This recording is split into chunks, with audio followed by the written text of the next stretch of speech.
Alright, hello everyone, and thank you for tuning in once again to the Black Box Podcast, BBOR, Black Box Online Radio. Now, just one quick piece of news before we get into today's discussion. On this channel, hopefully, over the next month, I will be starting sort of a segment here where one day a week, maybe 2 days a week even, we kind of have a recurring theme, like what's called a deep dive podcast, where you really devote the segment to one specific subject to really try and learn as much as we can about that particular subject. Now, is there a particular case that you would like to hear? Is there a particular mystery, conspiracy theory? Is there anything that you find of absolute fascination that you would like to hear about? If you have anything that you would like to suggest as a subject for the deep dive podcast segment, which I haven't decided upon yet, so I'm asking if anyone in my small audience would like to hear, my very, very small but very, very powerful and wonderful audience. Thank you to everyone who has listened to these things. Now, today we're going to talk about Karl Marx. And the whole possibility was Karl Marx a British agent? I mean, I was listening to World Crisis Radio with Webster Tarpley, and he is someone who used to be all about historical conspiracies and 9/11 truth. Over the last, 8 years, let's say, I'd say he really gravitated toward political activism, mostly with the Tax Wall Street Party and the United Front Against Austerity. But I digress. Was Karl Marx a British agent? You know, he's been getting away from the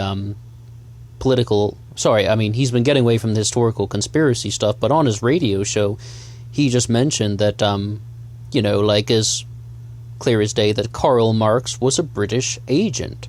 So I was like, well, I have to know more about that. So I've been looking into it, and, I'm going to post a link in the description, again, of the basic facts, but the way I understand it is, this is a theory. This is something that is, argumentative, that people are not agreed upon, but the way it sort of works is, Karl Marx's brother-in-law was the Prussian Minister of the Interior, Ferdinand von Westphalen, and the theory goes that Marx was commissioned to write the Communist Manifesto. This is Marx and Engels, mind you. Both of them were working for the British government. And by the British government, I mean the Empire, the British Empire. Ferdinand von Westphalen arranged this whole thing. Marx went to England, and he was hired by the British Crown to commission the Communist Manifesto. Why would they do that? What would be the possible motivation? Well, the biggest thing is just that they were terrified of having a Russo-Franco-Germanic alliance.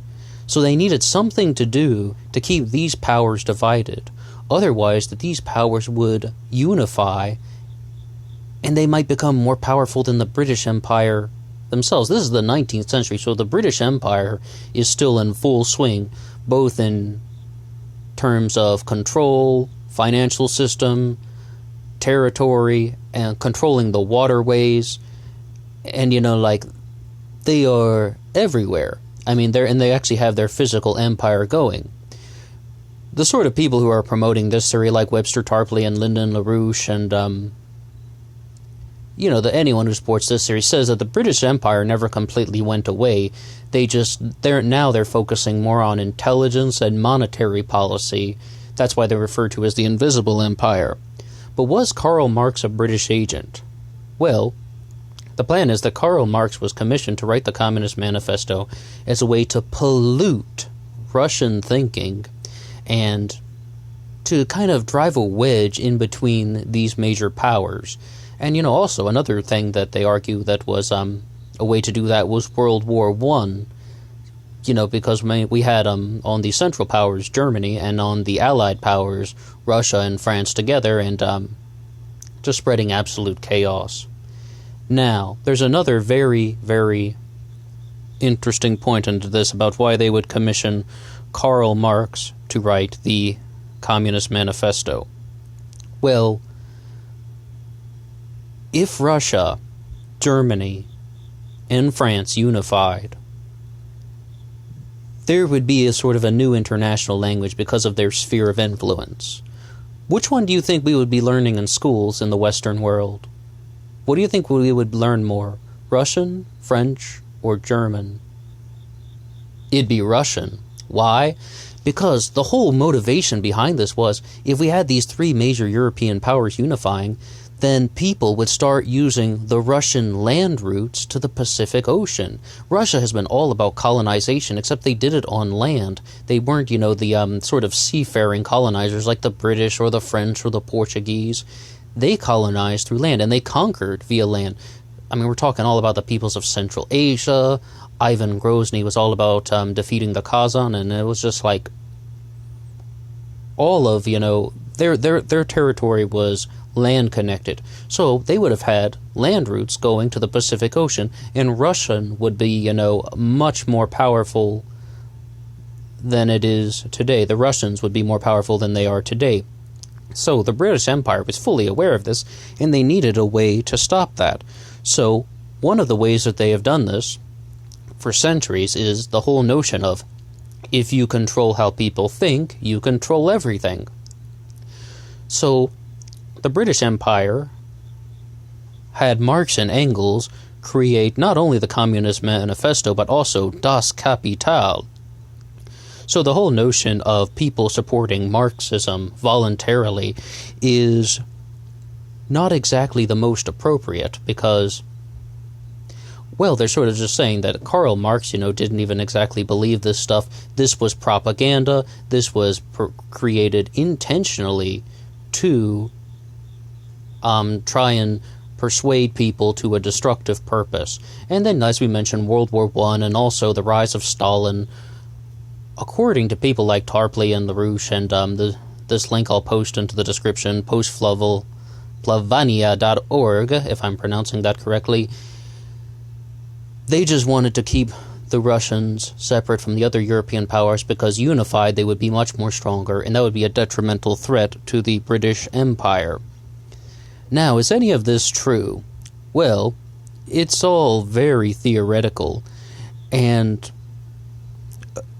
so one of the other supporting points for this is that Marx and Engels, were promoting something that would not have been harmful to the English, to the British Empire, and to capitalism. And, it's just like, what they did was, they didn't want a strong capitalist economy in Russia. And also, as well as, three powers unifying, but they really did not want Russia with its, massive territory, and Russia had a very large population at the time, like, what was it, around 150 million, or maybe at that time it was only about 120 million. But, Russia had the resources. Russia could be a very, very vital force in the capitalist realm. So what did they want to do? Well, they wanted to make that impossible. I would say, though, that this whole notion of Karl Marx being a British agent has one thing that is going against it, and that would be there's very little academic support. I was about to say a lot of academics reject it, but let's change the phrasing. There is very little academic support, for the whole notion Karl Marx was working directly for the British. But one of the things about this is, there is a concept of agents of influence. And what I find, though, when you go through conspiracy theories, historical or present, it's very, very dangerous to just say, there's nothing there, that's impossible. No. It turns out that these are very multi-layered statements, and perhaps, there are certain parts of a theory that can be true. I mean, a conspiracy theory is like a spectrum. It is not just one single statement. It's not just bullet points. It's a big spectrum of ideas, so there can always be something in here that is true. But some of the things that I would say that go against this theory are, it's the whole notion that you have to first accept the premise for it to make sense. First, you have to accept the premise that the British Empire is functioning as an invisible government behind closed doors to massively manipulate and micromanage the political scenes of the entire world. And, the LaRouche movement and Tarpley still say that stuff to this day, that it's all about the invisible government, the parallel government. Some people call it an expanded version of the deep state, the Washington, New York, London connection. But what do you think? What would you have to say? Do you think there is any possibility that Karl Marx and Friedrich Engels were British agents, and that this was done to weaken the Russian Empire and, furthermore, break up the alliance, the possible alliance of Germany, France, and Russia? Do you think there's any truth to this at all? If you have anything to say in the comments section below, please drop a comment.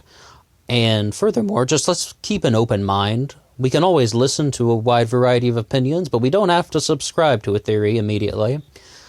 And if you have any suggestions about that possible deep dive segment that I mentioned at the beginning, also please leave a comment on that. That's all for me now. Until next time.